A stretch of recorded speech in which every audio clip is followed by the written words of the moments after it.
It kind of sucked for Nikki. What the hell is going on thing? I was shocked. Hey, what's up guys? It's Jake Smith and you're watching Golden Memories. Now I know what you're thinking. I thought this shit was over. So, no, I decided to bring it back. You know, I love doing this in front of the camera. I know we were doing the different format for a little bit. Changed this show more often than Raw changes storylines with the women. So yeah. So right now we're talking about Women's Championship, Divas Championship title changes that kind of came out of nowhere. Like outrageous title changes, controversial title changes, whatever you want to call it. Just moments that were a little, hey, what the hell's going on? Like this person wasn't in the title picture and now they're the champion. This was not the advertised match. Just moments that make you say, what the f***? Let's get into it.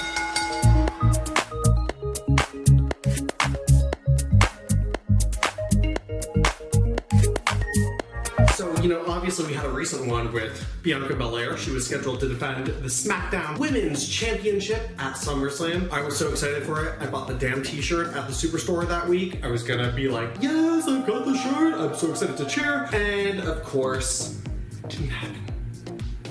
Whether it was something we want Sasha, whether it was we wanted to see Bianca with the title still, those things did not happen. Instead, we got the return of Becky Lynch, which is awesome in its own right, but she won the title in seconds, and it was kind of a what the f moment. I mean, Nikki Bella said it best for me at the red carpet at SummerSlam.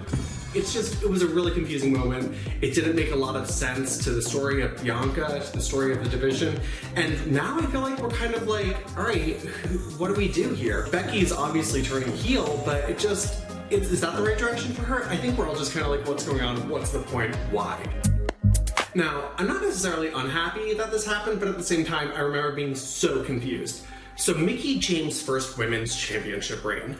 She was the women's champion in 2006, won the title at WrestleMania from Trish Stratus after arguably the greatest women's feud of all time with Stalker Mickie, the seances, the stalking, the gift wrapping people. It was amazing. So after that though, Mickie's title reign, it seemed like WWE was lost at what to do with her. She was feuding with Trish for a little bit. We had Beth Phoenix debut as her friend, and they had some history that we never learned about. I still want to know. If you guys could even just like tweet a feud about it, it'd be great. But we never really got the follow-up there. And then she was kind of lost. She had a few rando matches with Candice Michelle, who was all of a sudden a face again. We had no idea what was going on with Mickie. She did have one great match with Jazz that went on ECW that I really liked. But anyway, that could have been a feud, but she was women's champion, and all of a sudden, Lita was getting a title shot, and it kind of came out of nowhere.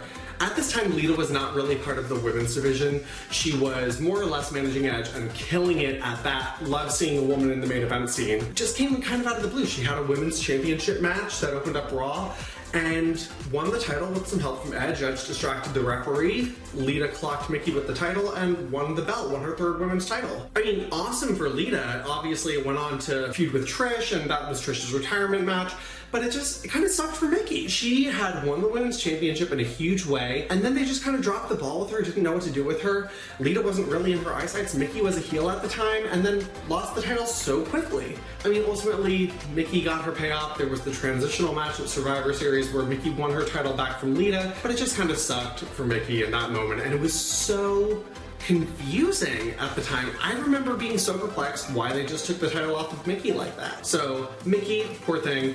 But, unfortunately, that's not the only time Mickie is on this list. Oh my god, she's on it a few times. Christ. Mickie! They did not do a good job empowering her.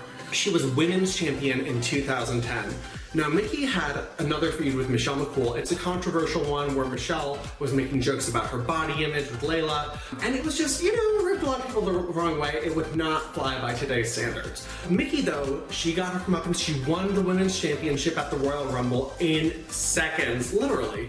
And it was a great moment for Mickie. Really, like, yeah, F you to Michelle McCool and Layla after Michelle's long run, and Mickie was poised to have a lengthy women's championship reign.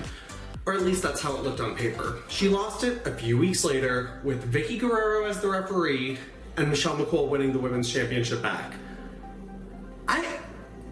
This was another what the hell is going on thing. Like, Mickie was killing it. Definitely the most popular woman on both Raw and SmackDown at this time. Absolutely a star of the company, making them money. She had a country album she was working on, but it would have been a great way to kind of bring that into the fold too and make her even a bigger star for the company. But they just took the belt off her and put it back on Michelle and Layla, who basically champions for the last year. It was just a really crappy moment for Mickie. Obviously, she went on to like be in the multi-woman tag team match that was thrown together last second at WrestleMania that year and released shortly after. And I really don't know if that would have been the path for her had she still had the women's championship and why they randomly pulled it off of her so quickly. Mickie is a star. And she's money, and she is everything. So it just doesn't make sense why going into WrestleMania, where you could have had the opportunity to have Mickie defend against Michelle and Beth Phoenix, who was also kind of in the scene at the time, so quickly. So can we do better by Mickie? This is ridiculous. All right, so another woman we're going to talk about on this list who honestly does not get the respect they deserve and the title reigns they should have had, Natalya. Now, so Natalya won her first Divas Championship back at Survivor Series 2010. It was an awesome moment. She was feuding with Cool. Beth Phoenix made her return, helped Natty win the title. Who could forget that shot of her on top of Beth's shoulders holding both of the belts? So cute, so deserved. So Natalya, obviously at this time, everyone was really wanting to see her with the titles. She is a Hart family member. Everyone was like, she's gonna be the next big thing. She could be the next Trish Stratus. So she won the title. The women's division was a little wonky at this time, kind of throwing Natty into a few different things. She had the awesome tables match at TLC. Then she had a little brief feud with Melina where Melina turned heel and slapped her after the match. I remember someone made like art with Skittles around WrestleMania that year of Melina slapping Natalya. It was awesome. So Natty is poised all of a sudden to defend her championship against Cool at the Royal Rumble. All right, we've seen it, but hey, you know what? Natty just has to get past Cool again, I guess. It would have been cool to see her versus Melina in like an I Quit match or a submission match or some sort of stipulation match at that pay-per-view, but it is what it is. Now Natty and Cool come out. Cool's got these awesome green gear on, and then you hear that annoying chime like, so this was the anonymous Raw general manager, and what that was basically like Siri harassing you. So Michael Cole gets an email from them. I mean, 2011 wasn't that long ago. It's funny that this was the time, so like not a text. Like, it's so weird. So he reads the email. This match is now going to be a fatal four-way match. Okay, interesting. So it'll be Layla versus Michelle McCool versus Natalya versus another diva. Within the seconds of this Divas music hitting, the possibilities ran through my head. So let's go through them. Melina, obviously makes sense, was feuding with Natalya. They had that match where Natty bent her in half. Cool. Would have been really cool to see Melina in here. How about Beth Phoenix? All right, you know, Beth, she was in the tables match with Natalya and Cool at the last pay-per-view. Makes sense. There's some history there. Could cause some bad blood in the rift between Natty and Beth, setting up a WrestleMania one-on-one. I'm here for it. What about Karma? Now, Kong had recently been signed at this time. She had not yet debuted. She had recently been signed. I will never forget like her little post. Yes, I got the job. That job. So a lot of people were hoping it'd be her too. Like, okay, she's gonna make her debut. Here we go. And it is Eve Torres. Now, don't get me wrong, Eve Torres looks good to me. She's got everything I want, she's got everything I need, but not in this moment. I do not understand why Eve was the person to be in this match, but okay. Now, Eve, don't get me wrong, I really do like Eve. She's got the look. I think she's a solid worker, and she was improving leaps and bounds at this time. But she was not really in the title picture that much, and she was a face. I feel like if someone was coming out to be in this spot, it should maybe be a heel. Like if they're like a last-minute addition, you know, the Raw general manager had been kind of sort of heel tendencies, so like, why, what? So it was Eve. You know, the match itself was not bad. We saw some cool spots, the double sharpshooter, awesome. But Eve won, which was even more confusing because she was not in the picture. It really sucked for Natalya because a lot of us had been wanting to see her with the title and have a lengthy run, and it was just snatched away so quickly out of nowhere to Eve, who was not really in the picture. And Eve's reign this time too was unfortunately like, there wasn't really much substance to it. She was champion, she didn't even have a match at WrestleMania, she did a backstage thing with like Mae Young or something. She lost to Brie shortly after. So it just kind of, it didn't really make sense to see her with the title. It didn't make sense to take it off Natalya. The only thing I could think of was like marketability, but it sucks for Natalya. And of course she didn't have her next reign until 7 years later. So I would have loved to see Natty actually defeat Lake Bowl with a double sharpshooter at this, or if Beth was involved, set that match up, or even Karma. I would have been fine with her winning the title on her debut, but just, it is what it is. Just very confusing, but congrats, Eve. Okay, so up next, Beth Phoenix, we just mentioned her, but we're gonna mention her again. So if you remember, let's go back to 2011. Now, Beth was feuding with Kelly for the Divas title, and this was such a refreshing feud for me. It reminded me a lot of Jazz and Trish. It reminded me a lot of Beth Phoenix versus Candice. I was here for it. I was excited about it. And Kelly actually got a few wins over Beth, which was even more surprising, and I think solidified her legacy as a Divas champion. Now, Beth ultimately won the title, rightfully so. Had some amazing matches with Eve Torres. Loved those. And, you know, was just kind of doing her own thing. She was supposed to feud with Alicia, didn't pan out. She had a match with Tamina. WrestleMania, she's in the extra match where her and Eve ambushed Maria Menounos and Kelly on the set of Extra. So random, but okay.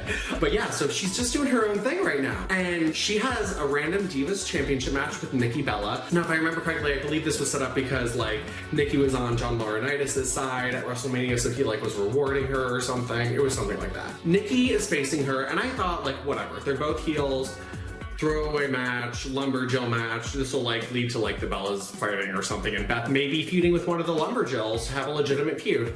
But Beth like tweaked her leg, like falling out of the ring, and Nikki Bella won the title. I was so shocked when this happened. Now, don't get me wrong, obviously I'm a huge Nikki Bella stan, but this moment was so confusing to me. Like, Beth was on a roll. There were articles literally coming out that week that she is on the path to become the longest reigning Divas champion. At the time it was Maurice, and Beth was like neck and neck with her, a few days apart. And she lost the title to Nikki Bella, and it was just so confusing after one of the most, if not the most at that time, dominant Divas Championship reign.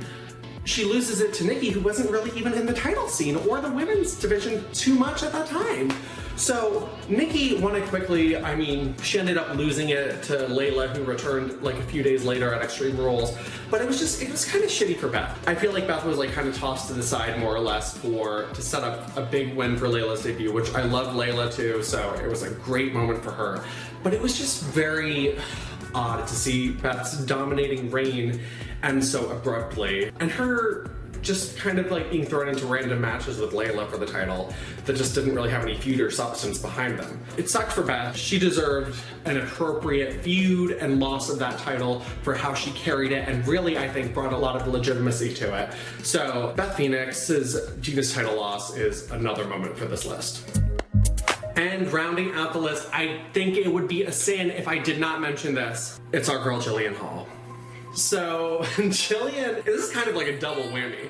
So Mickie James had just defended the Divas title against Alicia Fox at Hell in a Cell 2009, and this was so fun. The DDT, Alicia sold that shit. So she is facing Jillian Hall, and Jillian wins the title rather surprisingly. Like a little powerbomb in the corner, puts her feet up on the ropes. What? So first of all, that's one surprise. Nikki lost the title to Jillian Hall, who was unfortunately more or less enhancement talent, and Jillian was the Divas champion. I was shocked. So Jillian does her like, you know, singing paparazzi thing. I love that because I was obsessed with Lady Gaga at this time. I legitimately had a 2009 Lady Gaga themed birthday party. Anyway, so Jillian's the champion, and then the host of Extra comes out, and she's like, she had guest hosts at this time, so it was like a different person every week, and it was usually some random celebrity who I had to Google to actually figure out who they were. The guest host comes out, Jillian, over the weekend I talked with the other GMs and I made a Diva trade. The good news, you're still champion. The bad news is you'll defend your Divas title against the newest acquisition to Raw right now. title. So Jillian's livid, as she should be. She should not be forced to defend the Divas title right away. But it was someone who knows a thing or two about the paparazzi. And it was Melina, who had been traded back to Raw. Melina had been sent to SmackDown in the spring with the women's title, lost to Michelle, was kind of feuding with her for a little bit, and now she's back on Raw. Don't get me wrong, Melina was one of the biggest stars at this time, still is an incredible star, and her with the title makes sense. Although I would have loved to see her just like come out and be like, I'm coming for your title, Jillian, and we get a little feud.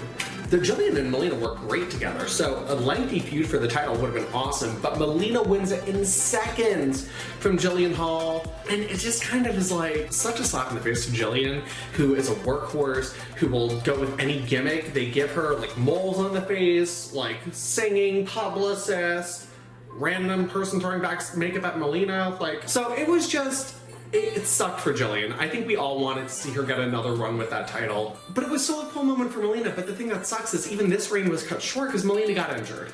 So it just is what it is. Jillian's loss really was for nothing since Melina got hurt. So there you have it. Those are a few of those outrageous title wins. Some of them turned out to be pretty good. Some of them turned out to be what the hell moments. And it's a weird world of title changes. And let's hope that kind of stays off the burner for now. I would love to see lengthy feuds for the titles. I would love to see title changes that mean something and aren't just transitional or throwaways or whatever crap. So let's see more of that. Looking forward to what's coming up in WWE and all the other divisions. Women's wrestling is insane right now. Like, oh, so good. What a time. Anyway, so thank you guys so much for watching. I'm Jake Smith. You can follow me on Instagram at Jake, not Jacob Smith, on Twitter at Jake Isn't Jacob. You can also listen to Joey, Mayberry, and I on the Golden Era podcast, where we discuss the women's division from 2001 on. But thank you so much for watching, guys, and I'll see you next time.